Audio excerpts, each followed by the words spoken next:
ಇನ್ನು 5 ಇಯರ್ಸಲ್ಲಿ ಸಮಗ್ರ ಕೃಷಿ ಬೇಸಾಯ ಅಂತಂದರೆ ಅಲ್ಲರೆ ನವೀನ್ ಜಮೀನು ಅನ್ಬೇಕು ಅವರು ಹಂಗಾಗುತ್ತೆ ಸರ್.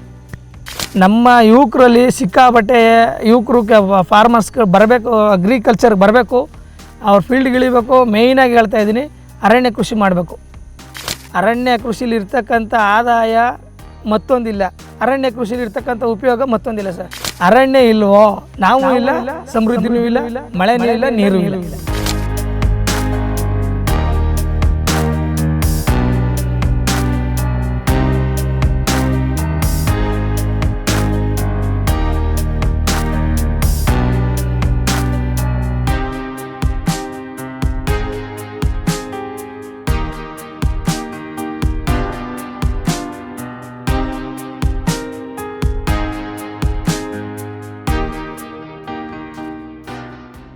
ಸರ್ ಈಗ ನಾನು 1.5 ಎಕರೆಗೆ ಮಹಾಗನಿ ಹಾಕಿದ್ದೀನಿ.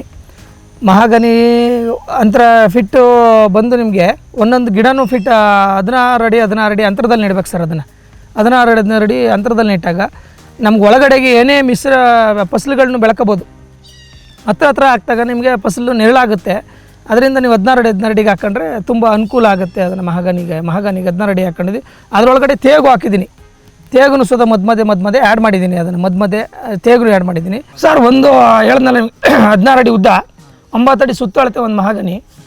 ಅವರು ಮನೆಗೆ ಬೇಕು ಅಂತೇಳಿ ಪರ್ಚೇಸ್ ಮಾಡ್ತಾಯಿದ್ರು. ಸೊ ನಂಗೆ ಫೋನ್ ಮಾಡಿದ್ರು. ಇದ್ರ ಬಗ್ಗೆ ನಾನು ಅವ್ರಿಗೆ ಹೇಳಿದ್ದೆ, ನಾನು ಮಹಾಗನಿ ಎಲ್ಲ ಹಾಕಿದ್ದೀನಿ, ತೋಟಗಳನ್ನೆಲ್ಲ ಬೆಳೆಸ್ತಾ ಇದ್ದೀನಿ ಅಂತಂದಾಗ ನನಗೆ ಫೋನ್ ಮಾಡಿದ್ರು ಅವರು. ಏನು ಪ್ರೈಸ್ ನಡೀತಾ ಇದೆ ಸರ್ ಅಂತ ಹೇಳಿದ್ರು. ಸರ್ ನನಗೆ ಗೊತ್ತಿಲ್ಲ ಸರ್ ಅದು ಅಂತಂದು. ಏನು ನೀವು ಎಷ್ಟು ಪ್ರೈಸ್ ತಗೋತಾ ಇದ್ದೀರಿ ಅದನ್ನು ಅಂತ ಹೇಳಿದೆ. 1.5 ಲಕ್ಷ ಹೇಳ್ತಾ ಇದ್ದಾರೆ ಸರ್ ಒಂದು ಮರಕ್ಕೆ ಅಂತಂದರು. ಆದರೂ ಸರ್ ಮಹಾಗನಿಗೆ ತುಂಬ ಬೇಡಿಕೆ ಇದೆ ಸರ್. ಅದೊಂದು ಮರನೇ ಆ ಮನೆಗೆಲ್ಲ ಪೂರ್ತಿ ಮೆಟೀರಿಯಲ್ ಆಗುತ್ತೆ ಅಂತಂತ ಹೇಳಿದ್ರು. ಮನೆಗೂ ಸುದ ವುಡ್ ಅದು ಭಾಳ ಯೂಸ್ ಆಗುತ್ತೆ, ಲೈಟ್ ವೆಯ್ಟು ಇರೋದ್ರಿಂದ ಮನೆಗೂ ಅಷ್ಟೇ ಅದು ತುಂಬ ಬಾಳಿಕೆ ಬರುತ್ತೆ. ಅದು ಮೇಯ್ನಾಗಿ ಬಾಳಿಕೆ ಬರುತ್ತೆ. ಅದು ನಾವೇನೀಗ ಬೇವು ಮತ್ತು ಇದು ಉಪಯೋಗಿಸ್ತೀವಿ, ಸೇಮ್ ಅದೇ ಥರ ಮಹಾಗನಿನೂ. ಫಸ್ಟು ಸ್ಟಾರ್ಟಿಂಗು ನಮ್ಮ ಮನೇಲಿ ನಮಗೆ ಆಪೋಸಿಟು ಎಲ್ಲನೂ ಜಮೀನೆಲ್ಲ ನೀನು ಸಸಿಗಳು ತಂದು ನೆಡ್ತಾ ಇದೆಯಲ್ಲ, ಏನು ಮಾಡಿದೀಯ ನೀನು? ಸಸಿಗಳನ್ನ ನೆಟ್ಟು ಎಲ್ಲ ಜಮೀನೆಲ್ಲ ನೀನು ಸಸಿ ಮಾಡಿಬಿಡೋಕು ಅಂತ ಮಾಡಿದೀಯ. ಹಿಂಗೆ ಸ್ವಲ್ಪ ಮನೇಲಿ ಗಲಾಟೆಗಳಾಯಿತು ಮನೇಲಿ. ಆಮೇಲೆ ಹೇಳಿದೆ ನಾನು ಕೂರಿಸ್ಕೊಂಡು, ಅಪ್ಪ ಇವತ್ತು ನಾವು ಪ್ರೆಸೆಂಟ್ ನೋಡೋಕೋಬಾರ್ದು, ಫ್ಯೂಚರ್ ನೋಡ್ಬೇಕು. ನಾವು ನಮ್ಮ ಪರಿಸರ ನಾವು ಚೆನ್ನಾಗಿ ಇಟ್ಕೊಂಡ್ರೆ ನಮ್ಮನ್ನು ನೋಡಿ 4 ಜನಕ್ಕೆ ಮಾದರಿ ಆಗಬೇಕು. ಇವತ್ತು ನಾನೊಂದು ಸಸಿ ನೆಟ್ಟಿದ್ದೀನಿ ಅಂದರೆ ಆ ಸಸಿಯಿಂದ ಮುಂದಕ್ಕೆ ಎಷ್ಟು ಉಪಯೋಗ ಬರುತ್ತೆ ಅಂತ ನಿಮಗೆ ಫ್ಯೂಚರ್ ಗೊತ್ತಾಗುತ್ತೆ. ಅದು ಇವಾಗ ನಿಮ್ಗೆ ಗೊತ್ತಿಲ್ಲ ಅದಷ್ಟೇ. ಇವಾಗ ನೀವು ನಾನು ಜಗಳ ಮಾಡ್ಬೋದು, ಮುಂದೆ ಫ್ಯೂಚರ್ ನೀವೇ ಮಾಡಿರೋದು ಒಳ್ಳೆಯದು ಇದು ಅಂತ ನೀವೇ ಒಂದು ಸರ್ ಅನ್ಕೋತೀರಾ ಅಂತಂದೆ. ನಮ್ಮ ಅಪ್ಪನಿಗೆ ಚಾಲೆಂಜ್ ಮಾಡಿದೆ ನಾನು. ಆಗ ನಮ್ಮ ಅಪ್ಪಾಜಿ ಏನು ಮಾಡ್ತೀವಿ ಮಾಡೋಗಪ್ಪ, ನಿನ್ನ ಮೈಂಡಲ್ಲಿ ಏನಿದೆ ಮಾಡೋಗು ಅಂತಂದು ಹೇಳಿದಾಗ ನಾನು ತಂದು ಫಾರೆಸ್ಟ್ ಮಾಡಬೇಕು ಅಂತ ನನ್ನ ಕಾನ್ಸೆಪ್ಟೇ ಫಾರೆಸ್ಟ್.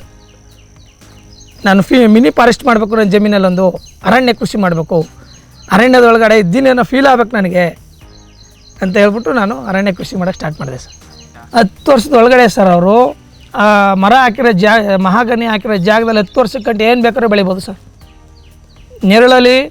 ನೆರಳಲು ಸುಧಾ ಮಹಾಗನಿ ಯಾವುದೇ ಕೆಡಕ್ ಮಾಡಲ್ಲ ಸರ್. ಅದು ಗಿಡಗಳಿಗೆ ಎಲ್ಲ ಚೆನ್ನಾಗಿ ಯಾವುದೇ ಫಸಲು ಹಾಕಿದ್ರು ಸೂಪರಾಗಿ ಬರುತ್ತೆ. ಈಗ ನೋಡಿ, ಈಗ ನಾನು ಒಂದು ಫಸಲು ಅದರಲ್ಲಿ ಬಾಳೆ ತಗೊಂಡೆ, ಮಹಾಗನಿ ಹಾಕಿದ ಒಳಗಡೆಗೆ ಬಾಳೆ ಫಸಲು ತಗೊಂಡೆ. ನೀವು ಈಗ ಹಸಿರು ಉದ್ದುಗಳು ಬಿತ್ಕೊಂಡಿದೆ, ಒಂದು 2ನೇ ಸರಿ ಅದನ್ನು ಫಸಲು ತಗೊಂಡೆ. ಈಗ ಮನೆಗೆ ಏನು ಬೇಕು ಪೂರಕವಾಗಿ ನನಗೆ ಮನೆಗೆ ಏನೇನು ಸಪ್ಲೈ ಬೇಕು ಅದನ್ನೆಲ್ಲ ಅಲ್ಲೇ ಬೆಳ್ಕೊತೀನಿ ಸರ್. ನಾನು ಮಹಾಗನಿ ಹಾಕಿರೋದ್ರಲ್ಲೇ ಬೆಳ್ಕೊತೀನಿ ಸರ್. 1.5 ಎಕರೆಯಲ್ಲಿ ಮಹಾಗನಿ ಹಾಕಿರೋದ್ರಲ್ಲಿ ಶ್ರೀಗಂಧದಲ್ಲಿ ನೀವು ನೋಡಿದ್ರಲ್ವ, ಒಳಗಡೆ ನಂಗೆ ಶುಂಠಿ ಬೇಕು ಮನೆಗೆ, ಒಳಗಡೆಗೆ ಶ್ರೀಗಂಧದ ಒಳಗಡೆ ಶುಂಠಿ ಹಾಕೊಂಡಿದ್ದೀನಿ ಸರ್. ಲಾಸ್ ಇಲ್ಲ ಸರ್, 100% ನನ್ನಿಲ್ವ ಸರ್. ಫಿಕ್ಸೆಡ್ ಡೆಪಾಸಿಟ್ ಸರ್ ನಮಗೆ. ಅದು ಫ್ಯೂಚರ್ಲಿ ನಾವು ಇನ್ನೂ ಅದ್ದೂರಿಯಾಗಿರ್ಬೋದು ಸರ್. ಇವಾಗ ಏನಿದ್ದೀವಿ 10 ವರ್ಷಕ್ಕಂಡು ನಾವು ಏನು ಬೆಳಿತೀವಿ ನಾವು ಜಮೀನಿಗೆ ಹಾಕೊಂಡು 10 ವರ್ಷಕ್ಕಂಡು ನಾವು ಬೆಳೆದದ್ರಲ್ಲಿ ಲಾಸ್ ಆಗ್ಬೋದು, ಇಲ್ಲ ನಷ್ಟ ಲಾಭ ಇರ್ಬೋದು. ಬಟ್ ಇದು ಹಂಗಿಲ್ಲ ಸರ್. ಇದು ಲಾಭನೇ ಹೊರತು ನಷ್ಟ ಇಲ್ಲ. 10 ವರ್ಷಕ್ಕಂಟ ನೀವು ಕಣ್ಣು ಮುಚ್ಕೊಂಡು 10 ವರ್ಷಕ್ಕಂಟ ನೀವು ಅದರೊಳಗಡೆ ಏನು ಬೇಕಾದ್ರೂ ಬೆಳಿಬೋದು. ಅದ್ರ ಪಡಗೆ ಅದು ಬೆಳೀತದೆ, ನಮ್ಗೆ ಬೆಳೆ ಬರೋಕ್ಕೆ ನಾವು ಬೆಳಕೆ ಬೆಳಕು. ಅರಣ್ಯ ಕೃಷಿಲಿ ಏನೂ ಲೇಬರ್ ಚಾರ್ಜ್ ಇಲ್ಲ. ನಾವೇ ಮನೇಲಿದ್ದೀವಿ, ಆರಾಮಾಗಿ ಬಂದು ಅದಕ್ಕೆ ನೋಡ್ಕೊತೀವಿ, ಅದಕ್ಕೆ ಕೊಂಬೆಗಳು ಕಟ್ ಮಾಡ್ಕೊತೀವಿ, ಅದಕ್ಕೆ ನೀರು ಬೇಕು ನೀರು ಕೊಡ್ತೀವಿ, ಕಾಂಪೋಸ್ಟ್ ಬೇಕು ಕಾಂಪೋಸ್ಟ್ ಕೊಡ್ತೀವಿ, ಅದಕ್ಕೆ ಪಾತಿ ಮಾಡಬೇಕು ಪಾತಿ ಮಾಡ್ಕೊತೀವಿ, ಕ್ಲೋಸ್ ಸರ್. ಅದು ಅರಣ್ಯ ಕೃಷಿಗೆ ಏನು ನಮಗೇನು ಜನಗಳೇನು ಬೇಕು, ಇಲ್ಲಿ ನಾವೇ ಸಾಕೋದಕ್ಕೆ. ಈ ಬೇರೆ ಕೃಷಿಗೆ ಬಂದರೆ ಸರ್, ಈಗ ಅರ್ಶಿಣನೇ ತಗೊಳ್ಳಿ. ಈಗ ನನಗೆ ಅರ್ಶಿಣ ಆಳುಗಳಿಗೆ ಈಗ 10,000 ರೂಪಾಯಿಗೆ ಚಾರ್ಜ್ ಆಗಿದೆ ಸರ್. ಈಗ ಕಳೆ ಕೀಳಕ್ಕೆ 10,000 ರೂಪಾಯಿ ಆಗಿದೆ ಅಂದಮೇಲೆ ಅದಕ್ಕೆ ಅರ್ಶಿಣ ಬೆಳೆಸೋಗಂಟು ಇನ್ನೆಷ್ಟು ಆಗ್ಬೋದು ಸರ್? ಅದು ನಮಗೆ 2 ಲಕ್ಷ ಸಿಗುತ್ತೆ ಅಂತಂದರೆ ನಮ್ಗೆ ಅರ್ಧಕ್ಕರ್ಧ ದುಡ್ಡು ಅಲ್ಲೇ ಲಾಸ್ ಆಗಿರುತ್ತೆ ಸರ್. ಮಾಡಿದ್ರೆ ಅರಣ್ಯ ಕೃಷಿ ಮಾಡಿದ್ರೆ ಯಾವುದೇ ಕಾರಣಕ್ಕೂ ಲಾಸ್ ಆಗೋಲ್ಲ ಸರ್. ಮಹಾಗನಿ ಅಂತೂ ಅದರಲ್ಲಂತೂ ಮಣ್ಣಿಗೆ ಒಳ್ಳೆ ಫಲವತ್ತತೆ ಕೊಡುತ್ತೆ ಸರ್ ಅದರ ಎಲೆಗಳು. ಅದರಲ್ಲಿ ಎಲೆಗಳು ಬಿದ್ದ ಮೇಲೆ ಆ ಮಣ್ಣಿಗೆ ಚೇಂಜ್ ಆಗುತ್ತೆ ಸರ್. ಅದು ಸೂಕ್ಷ್ಮಾಣುಜೀವಿಗಳಾಗ್ಬೋದು. ಈಗ ಎರೆಹುಳ ಗೊಬ್ಬರಗಳು, ಎರೆಹುಳೇನು ಸರ್ ಇಂಕ್ರಿಮೆಂಟ್ ಆಗಿದೆ ನಮ್ಮ ಜಮೀನಲ್ಲಿ. ಆ ಜಮೀನಲ್ಲಿ ಏನೇ ಹಾಕಿದ್ರು ಸೂಪರ್ ಫಸಲು ಸರ್ ಅಲ್ಲಿ ನಮಗೆ. ಅದು ಬೇರೆ ಬೆಳೆಗಳಿಗೆ ಹಾನಿ ಮಾಡಲ್ಲ ಸರ್. ಅದು ನಮಗೆ ಕಾನ್ಸೆಪ್ಟ್. ಅದ್ರ ಬಗ್ಗೆ ನಾವು ಪೂರ್ತಿ ಅಧ್ಯಯನ ಮಾಡಿನೇ ನಾವು ಜಮೀನಿಗೆ ಬಂದು ಹಾಕಿದ್ವಿ ಸರ್ ಅದನ್ನು. ಬೇರೆ ಬೆಳೆಗಳು ಈಗ ಬಾಳೆಗೆ ಸರ್, ಬಾಳೆಗೆ ಸಿಕ್ಕಾಪಟ್ಟೆ ಖರ್ಚು ಮಾಡಿದ್ದೀವಿ. 4ರಿಂದ 5 ಲಕ್ಷ ಖರ್ಚು ಮಾಡಿದ್ದೀವಿ ಸರ್ ಬಾಳೆಗೆ. 4ರಿಂದ 5 ಲಕ್ಷ ಅಂತಂದರೆ ಅರ್ಧ ಅಲ್ಲೇ ಹೋಯ್ತಲ್ಲ ಸರ್ ಎಲ್ಲ.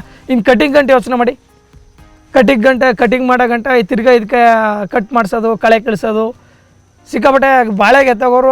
ನಮ್ಗೆ ಅದು ಅಷ್ಟೇ ಸರ್, ಲೇಬರ್ ಚಾರ್ಜ್ ಸಿಕ್ಕಾಪಟ್ಟೆ. ಬಾಳೆ ಆಗಲಿ, ಅರಿಶಿನ ಆಗಲಿ, ಟೊಮೊಟೊ ಆಗಲಿ, ಮತ್ತೊಂದು ಆಗಲಿ, ಸಿಕ್ಕಾಪಟ್ಟೆ ಲೇಬರ್ಗಳಂತೂ ಚಾರ್ಜ್ ಸರ್. ಈ ಅರಣ್ಯ ಕೃಷಿಲಿ ಹಂಗಿಲ್ಲ, ನಾವುಗಳೇ ಮಾಡ್ಕೋತೀವಿ ನಮ್ಮ ವರ್ಕ್ ನಮಗೆ. ಈಗ ಅದಕ್ಕೇನು ನಾವು ಅದಕ್ಕೆ ಟೈಮು ಅಂತ ಕೊಡಬೇಕಾಗಿಲ್ಲ. ಯಾವ ಟೈಮ್ಗಾರ ಬಂದು ನಾವು ಕೊಮ್ಮ ಬೆಳ್ಕೊಂಡಿದೆ ಕಟ್ ಮಾಡಿ ಬಿಸಾಕು, ಕೆಳಗಡೆ ಅದೇ ಕೊಮ್ಮ ಹಾಕು, ಗೊಬ್ಬರ ಮೇಲೆ ಮಣ್ಣು ಹಾಕು.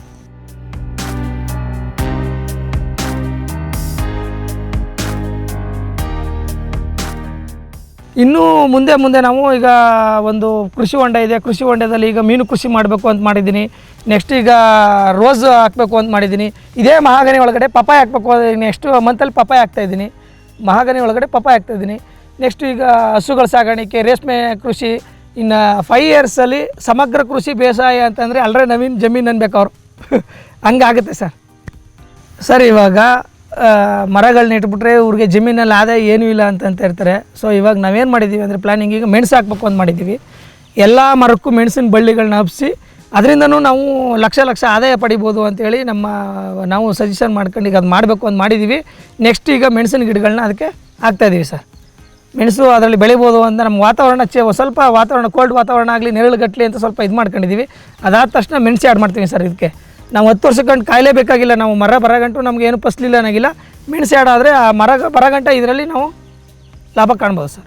ನಮ್ಮ ಯುವಕರಲ್ಲಿ ಸಿಕ್ಕಾಪಟ್ಟೆ ಯುವಕರು ಫಾರ್ಮರ್ಸ್ಗಳು ಬರಬೇಕು, ಅಗ್ರಿಕಲ್ಚರ್ಗೆ ಬರಬೇಕು, ಅವ್ರ ಫೀಲ್ಡ್ಗೆ ಇಳಿಬೇಕು. ಮೇಯ್ನಾಗಿ ಹೇಳ್ತಾ ಇದ್ದೀನಿ, ಅರಣ್ಯ ಕೃಷಿ ಮಾಡಬೇಕು. ಅರಣ್ಯ ಕೃಷಿಲಿ ಇರ್ತಕ್ಕಂಥ ಆದಾಯ ಮತ್ತೊಂದಿಲ್ಲ, ಅರಣ್ಯ ಕೃಷಿಲಿ ಇರ್ತಕ್ಕಂಥ ಉಪಯೋಗ ಮತ್ತೊಂದಿಲ್ಲ ಸರ್. ನಾವು ಅರಣ್ಯ ಎಷ್ಟು ಬೆಳೆಸ್ತೀವೋ ಅಷ್ಟು ಸಮೃದ್ಧಿಯಾಗಿರ್ತೀವಿ.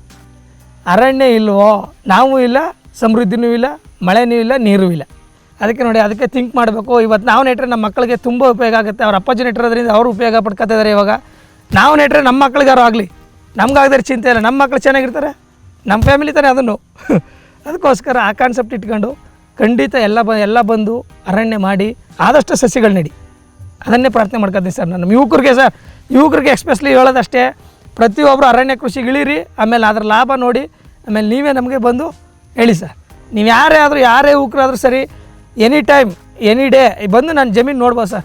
ಬಂದು ನೋಡ್ಬೋದು, ಅದ್ರ ಬಗ್ಗೆ ತಿಳ್ಕೊಬೋದು, ಅದ್ರ ಬಗ್ಗೆ ಮಾಹಿತಿ ಏನೇ ಬೇಕಾದ್ರೂ ಕೊಡೋಕೆ ರೆಡಿ ಇದ್ದೀನಿ ಸರ್. ಅದರಿಂದ ಪ್ರತಿಯೊಬ್ಬರಲ್ಲೂ ನಾನು ಮನವಿ ಮಾಡ್ಕೊಳ್ಳೋದಷ್ಟೇ, ಯುವ ರೈತರಿಗಾಗಲಿ ಯಾವುದೇ ರೈತರಿಗಾಗಲಿ, ನಿಮ್ಮ ಮನೆಯಲ್ಲಿ ನಿಮ್ಮ ಜಮೀನಲ್ಲಿ ಒಂದು ಅರ್ಧ ಎಕರೆಗೆ ಅರಣ್ಯ ಕೃಷಿ ಮಾಡಬೇಕು ಅಂತ ನಾನು ಪ್ರಾರ್ಥನೆ ಮಾಡ್ಕೊತೀನಿ ಸರ್.